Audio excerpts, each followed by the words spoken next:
दोस्तों नमस्कार। अंतर्राष्ट्रीय मंच पर जब तिरंगा लहराता है, राष्ट्रगान वहां पर गाया जाता है, सिर फक्र से उठ जाता है। हर भारतीय नागरिक का सीना 56 इंच से बड़ा हो जाता है। यह ताकत है अपने देश को लेकर, तिरंगे को लेकर, राष्ट्रगान को लेकर और शायद उस वक्त भारत की जीत को लेकर। अंतर्राष्ट्रीय मंचों पर भारत का तिरंगा कई मौकों पर लहराया जरूर है, लेकिन हाल के दिनों में जितनी बार तिरंगा लहराया और राष्ट्रगान हुआ, वह दरअसल खेलों से जुड़ा हुआ है। इस दौर में चाहे वो एशियन गेम्स हो, चाहे कॉमनवेल्थ हो, चाहे ओलंपिक हो, एक कतार में देखिए तो लगभग 16 अंतर्राष्ट्रीय मंचों पर अलग अलग खेलों के जरिए भारतीय खिलाड़ियों ने इस देश का सीना चौड़ा कर दिया। और यकीनी तौर पर इस देश का हर नागरिक फक्र करता है अपने खिलाड़ियों को लेकर। और प्रधानमंत्री मोदी भी इससे चूकते नहीं हैं। खिलाड़ी को तुरंत बधाई देना, बात करना, हार जाए तो ढांढस बंधवाना और जीत जाए तो फक्र के साथ उसे शाबाशी देना। और दिल्ली टीम लौटे तो फिर प्रधानमंत्री के घर पर बकायदा सबको निमंत्रण दिया जाता है। फिर ऐसी कौन सी चीज है कि जिन्होंने भारत का सिर अंतर्राष्ट्रीय मंचों पर लहराया, ऊंचा किया, राष्ट्रगान हर मंच पे गवाया और तिरंगा हर मंच पे लहराया? वही खिलाड़ी आज दिल्ली के जंतर मंतर पर बैठा हुआ है। वो लड़कियां हैं। यूं भी भारत के भीतर लड़कियां सामान्य तौर पर बाहर निकल नहीं पाती है, लेकिन खेल को लेकर इस दौर में एक ऐसा माहौल बना जिसमें यह महसूस लड़कियों ने भी किया कि दरअसल यह देश खेल के लिए जीना सीख चुका है। और उसमें भी खास तौर से हरियाणा की लड़कियां कुश्ती को लेकर उनके जो मेडल्स हैं उसको आप गिनते रह जाएंगे। लेकिन जितने मेडल की तादाद है, अगर उसके ठीक समानांतर किसी आरोपी की फहरिस्त को अगर आप देखना शुरू करें और फिर सोचना शुरू करें कि दरअसल कुश्ती महासंघ के जो प्रेसिडेंट हैं उन पर भी दर्जनों आरोप लगे रहे हैं, और इस दौर में वह कौन सी राजनीति है जो इन लड़कियों को 24 घंटे में न्याय नहीं दिला पाई? 72 घंटे का नोटिस जरूर दे दिया गया। यह कच्चा चिट्ठा क्या कहता है? राजनीति क्या ताकतवर है, या वह नेता जो अपने बाहुबल के आसरे चुनाव जीत सकता हो और अपने इलाके में उसकी पहचान चुनाव जिताने वाली हो चली हो, जिसके पास खूब पैसा हो, खूब रईसी के साथ रहता हो? 1 दशक से ज्यादा वक्त में वह कुश्ती महासंघ का अध्यक्ष रहा हो। WFI, wrestler federation of India, उसी के प्रेसिडेंट का आज हम जिक्र कर रहे हैं। नाम है बृजभूषण सिंह। गोंडा का इलाका हो, अयोध्या का इलाका हो, बलरामपुर का इलाका हो, कैसरगंज का इलाका हो, इन इलाकों में तूती बोलती है और बड़े ही शानदार तरीके से चुनाव हर बार जीतते आए हैं। 1991 में जीते, 99 में जीते, 2004 में जीते, 2009 में जीते, 2014 में जीते, 2019 में जीते। लेकिन इन पर आरोपों की फहरिस्त एक वर्ग जो लगी वह भी गौरतलब है। लेकिन आज की तारीख में इन पर आरोप है कि दरअसल यह कुश्ती सीखने आने वाली लड़कियों के साथ शोषण करते हैं। और शोषण किस रूप में हुआ होगा, इसकी कल्पना इस रूप में की जा सकती है कि जो खिलाड़ी ने अंतर्राष्ट्रीय मंच पर भारत का सीना चौड़ा किया, भारत के तिरंगे को लहराया, उनका आरोप है। और अपनी मां से बातचीत करते हुए विनेश फोगाट जब इस बात का जिक्र करती है कि आंखें छलछला गई और अब जंतर मंतर पर आकर न्याय मांगने की गुहार करनी पड़ रही है कि दरअसल इस प्रेसिडेंट को हटाइए, जो आरोप हैं वो इतने गंभीर हैं, इन्हें जेल के पीछे होना चाहिए। और सरकार 72 घंटे का नोटिस देकर खामोश है। आज शाम बातचीत हुई लेकिन बेनतीजा रही, क्योंकि वहां सिर्फ आश्वासन दिया जा रहा था। कल्पना कीजिए साक्षी फोगाट, साक्षी ने जिस तरीके से अंतर्राष्ट्रीय मंच पर अपने सामने के खिलाड़ी को पलट दिया था, उस वक्त प्रधानमंत्री भी मचल गए थे और कहा मैंने आपको देखा। लेकिन क्या आज की तारीख में जंतर मंतर पर बैठी हुई इन लड़कियों को, इन खिलाड़ियों को, इन कुश्ती करने वाली लड़कियों को कोई नहीं देख रहा है? ऐसी कौन सी ताकत है राजनीति में या बृजभूषण के साथ जो उनके पीछे एक ऐसी ताकत है कि राजनीतिक तौर पर सफल होना है तो इन्हें साथ लेकर चलना होगा, कोई दाग धब्बा ना लगे। जबकि स्थितियां इतनी विकट रही कि एक वक्त इनके संबंध दाऊद तक से जोड़े गए। इन पे सबसे पुराना इस देश का आतंकवादी काला कानून टाडा भी लगा। हालांकि आरोपों से मुक्त होते चले गए, लेकिन 2019 में जब चुनाव लड़ रहे थे तो एक हलफनामा इन्होंने दिया। उस हलफनामे के भीतर वह आरोप थे जिसमें डकैती का आरोप था, जिसमें हत्या के प्रयास का आरोप था, जिसमें दंगे कराने का आरोप था। इन आरोपों के साए तले जिस पर आरोप इस वक्त लड़कियां लगा रही है, यह कहकर कि दरअसल एक दो नहीं 6 से ज्यादा लड़कियां हैं जिनके पास सबूत भी है, लेकिन कौन गारंटी देगा कि जिसे हम सबूत दिखाएंगे उसके बाद भी सजा मिलेगी, या इन सबूत को डिस्ट्रॉय तो नहीं कर दिया जाएगा, यानी खत्म तो नहीं कर दिया जाएगा। ऐसी परिस्थिति इस देश के भीतर खेल को लेकर क्या कभी थी? और इस तरीके से उस वक्त जब खिलाड़ियों को महत्व दिया जाता है, प्रधानमंत्री खुद शिरकत करते हैं, उनके साथ उनके संवाद को बांटते हैं, उन्हें प्रोत्साहित करते हैं, ऐसे वक्त में 24 घंटे बीत चुके हैं, 48 घंटे और हैं। तो क्या 48 घंटे के बाद इस्तीफा हो जाएगा? क्या यह FIR कराने की जरूरत पड़ेगी, जिसका जिक्र अब कुश्ती करने वाली लड़कियां कह रही हैं कि हमें FIR कराना पड़ेगा, उसके बाद हम इन्हें जेल की शिक्षों के पीछे पहुंचाएंगे? कितना गुस्सा है। इन तस्वीर को जरा देखने की कोशिश कीजिए। यह तस्वीर जंतर मंतर की तस्वीर है। इन तस्वीरों में लगातार बैठी हुई, आंखों से रूंधे हुए और आंसुओं से सराबोर जो कह रहे हैं वह भी पूरी तरीके से शब्द निकल नहीं पा रहे। एक के बाद एक तस्वीर यह बहुत साफ बताती है कि तिरंगे पर नाच है और हम खिलाड़ी हैं, हम भारत के हैं। तो जंतर मंतर पर तिरंगे को लेकर बैठकर न्याय की गुहार लगाना और खेल मंत्रालय द्वारा खामोशी बरतना, सिर्फ यह कह देना कि हमने 72 घंटे का नोटिस दे दिया। और आज बातचीत हुई तो बातचीत के बीच भी बबीता फोगाट भी आई, जो कि एक लिहाज से पुल का काम करना चाहती थी, लेकिन सिर्फ आश्वासन और उसके अलावे कुछ नहीं। तो रास्ता कैसे निकलेगा? इन तस्वीरों को पढ़ते पढ़ते जरा इस तस्वीर को देखिए। यह दरअसल विनेश फोगाट की तस्वीर है। अब जरा समझने की कोशिश कीजिए। आज खेल मंत्रालय ने इन्हें बुलाया और कहा बातचीत करते हैं। लड़कियों ने कहा कि आपको रेसलर फेडरेशन ऑफ इंडिया के अध्यक्ष को हटाना होगा। उस दौर में वहां पर पुनिया भी मौजूद थे। उन्होंने भी बहुत खुले तौर पर कहा, जो कुश्ती करने वाले हैं, मेडल जीत कर आए हैं, उन्होंने कहा कि आपको कुश्ती संघ को भंग करना होगा, क्योंकि अब 200 खिलाड़ी के लगभग लगातार जुड़ते चले जा रहे हैं। और 72 घंटे के नोटिस के आधार पर क्या 72 घंटे इंतजार किया जाए और कहा जाए कि ऐसी ही प्रक्रिया चलती है? क्योंकि इन सब के बीच विनेश फोगाट ने जो कहा, उन्होंने कहा हमारा एक एक दिन कीमती है। तो कल्पना कीजिए हम किस तरीके से सारी प्रैक्टिस छोड़कर उस मनस्थिति में आकर यहां बैठ गए हैं कि हमें संतोषजनक जवाब देने की स्थिति में भी मंत्रालय यानी खेल मंत्रालय नहीं आ पा रहा है। हमारे जो आरोप हैं वो सच्चे हैं। हमें मजबूर ना किया जाए सबके सामने सब कुछ लाने के लिए, क्योंकि हम अपने सम्मान की लड़ाई लड़ रहे हैं। हम पूरे देश को बताना चाहते हैं कि देश की बेटियों के साथ क्या क्या हुआ। क्या सार्वजनिक तौर पर देश की बेटियों के साथ जो कुछ हुआ है, क्या इन्हें बताने देने से पहले परिस्थितियां अनुकूल नहीं हो सकती हैं? या सरकार राजनीति के तहत हाथ को बांधे हुए है, क्योंकि एक बाहुबली व्यक्ति उनका सांसद है और सांसद का मतलब होता है उस इलाके में पकड़ को बनाना, और राजनीति कहती है एक भी सीट जो जीत रहे हैं उसे छोड़ना नहीं है। इस दौर में तो विधायक और सांसद भी खरीद लिए जाते हैं। लेकिन विनेश फोगाट कहती है जिस दिन सारी लड़कियां मीडिया को बताएंगी कि हमारे साथ क्या हुआ, उस दिन कुश्ती का दुर्भाग्य होगा। और अगर हम भी सुरक्षित नहीं हैं तो हिंदुस्तान में एक भी लड़की पैदा नहीं करनी चाहिए।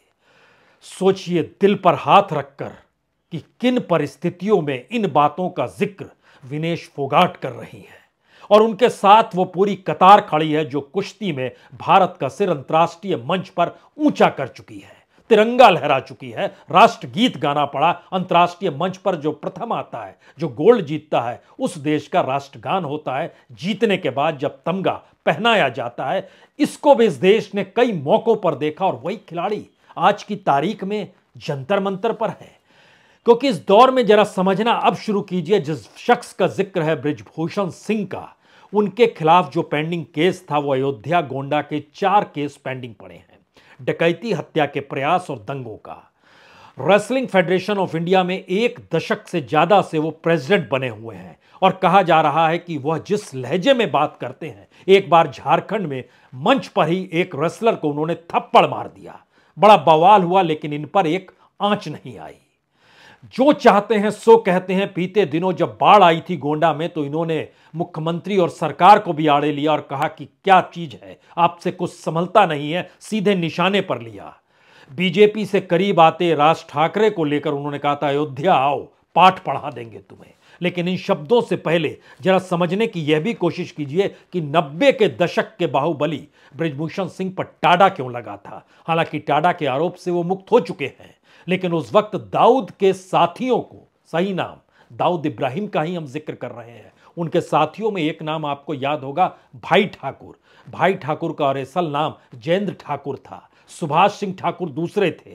परेश देसाई, श्याम किशोर गरियापट्टी, इन सब को उन्होंने पनाह दी थी, ये आरोप उन पर लगा था। इतना ही नहीं, अपना फोन दिया और फोन का उपयोग करके उन्होंने दाऊद से बातचीत की, यह भी आरोप लगा। इन आरोपों से मुक्त हो गए हैं, लेकिन फिर भी एक फहरिस्त बतलाती है कि भारत के भीतर की राजनीति और सांसद अगर किसी फेडरेशन से जुड़ जाए, इस देश के भीतर में 48 फेडरेशन हैं, लेकिन किसी फेडरेशन के भीतर तमाम सवाल उठते रहते हैं कि आप किस रूप में खिलाड़ियों की उपेक्षा करते हैं। लेकिन ऐसी परिस्थिति इससे पहले कभी नहीं आई। आरोप लगे कि शोषण भी करते हैं और कि खिलाड़ी अच्छा खेल ले, अंतर्राष्ट्रीय मंच पर भारत का नाम ऊंचा हो जाए, तो उस खिलाड़ी को जो स्पॉन्सरशिप मिलती है, वह स्पॉन्सरशिप मिलेगी या नहीं मिलेगी यह भी तय करते हैं। और स्पॉन्सरशिप मिल रही है तो 50% लाभ अध्यक्ष के पास जाएगा, यह भी तय करते हैं। यह भी लड़कियां खुले तौर पर बतला रही हैं।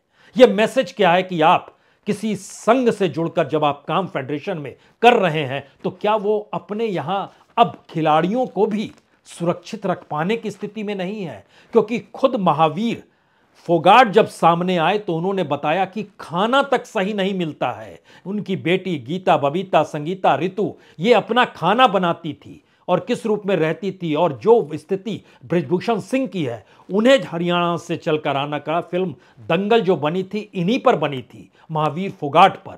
समूची दुनिया में यह फिल्म देखी गई, लेकिन कल्पना कीजिए महावीर फोगाट भी आकर कहते हैं कि दरअसल ये शख्स सरकार में पहुंच का लाभ उठाते हैं। सरकार में पहुंच कैसे हो गई इनकी, और सरकार के भीतर इनकी हैसियत इतनी बड़ी क्यों हो गई। क्या राजनीतिक तौर पर उत्तर प्रदेश की लगभग कहते हैं कि 8 लोकसभा सीट पर इनका प्रभाव है, इसलिए जातिगत समीकरण के लिहाज से या बाहुबल के लिहाज से या फिर पैसे के लिहाज से, क्योंकि रईसी भी इनके आसपास लगातार चकाचौंध के साथ टपकती रहती है। तो क्या ऐसी स्थिति में सरकार कोई निर्णय ले पाने की स्थिति में नहीं है कि जांच करा लेंगे, इनको हटाइए, जेल में डालेंगे, अगर सिद्ध हो गया सजा भी देंगे, साबित हो गया, इन लड़कियों को राहत तो मिलेगी।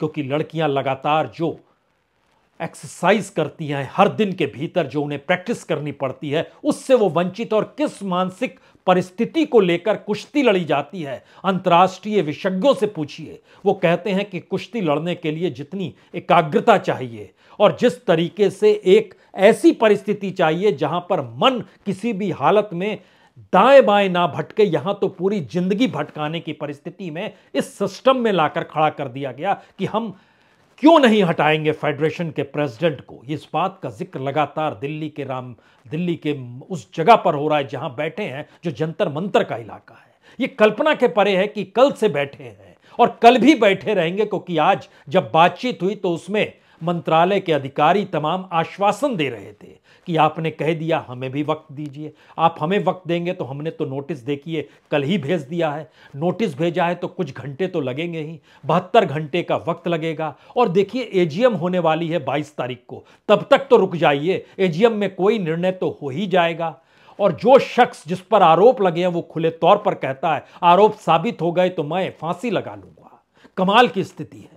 फांसी लगाने की क्या जरूरत है और ये बोलने की क्या जरूरत है? अगर आरोप साबित हो गए तो यूं ही आप जेल में होंगे।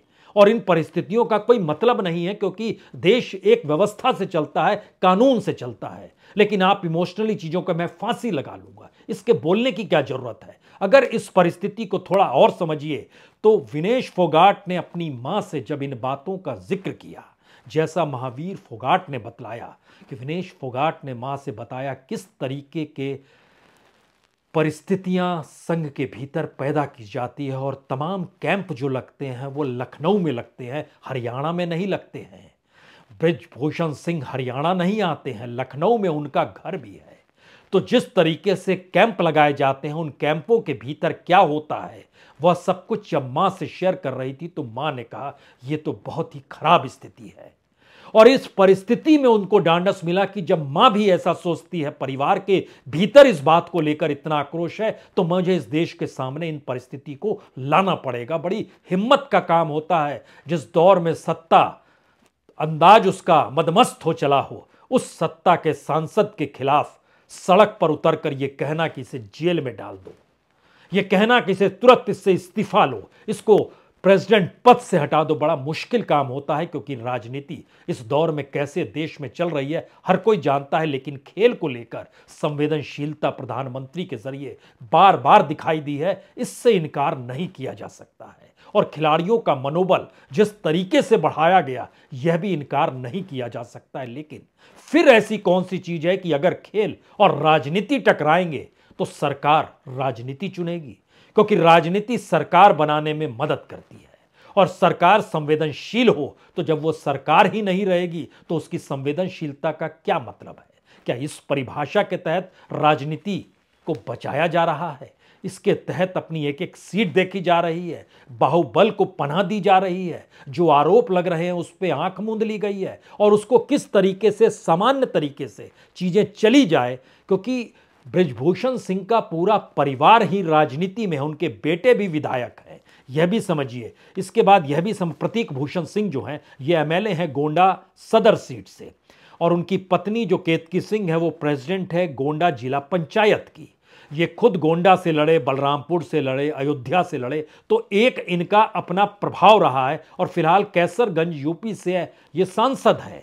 यानी इतनी जगहों पर 1990 से सोचिए जो शख्स राजनीति करते आया होगा तो 2 दशक से ज्यादा के वक्त में उसकी अपनी राजनीतिक जमी कितनी पुख्ता होगी। और 1 दशक से जब वह रेसलर फेडरेशन ऑफ इंडिया के प्रेसिडेंट के तौर पर हैं और यह तीसरा टर्म उनका चल रहा है, इस दौर में कोई आवाज क्यों नहीं आई, यह भी सवाल अब हो सकता है।